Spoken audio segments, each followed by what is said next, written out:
Bryan Hartley here, lighting designer, production designer, Trans-Siberian Orchestra, Judas Priest, Megadeth, among many others.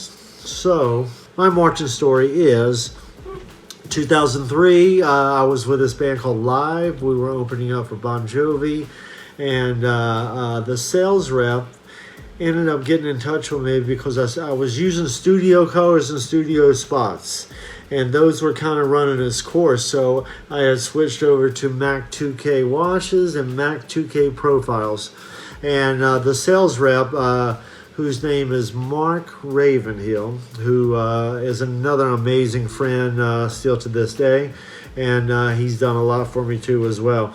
And but he actually got me a hotel room.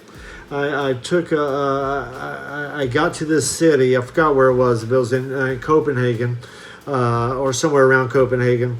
And he came and picked me up, and he took me to the factory in Denmark, and there I got to go through the whole factory and see them making the Mac 2K wash lights and the profiles, and that was pretty awesome. So Mark Ravenhill, Brad Schiller, thank you guys very much.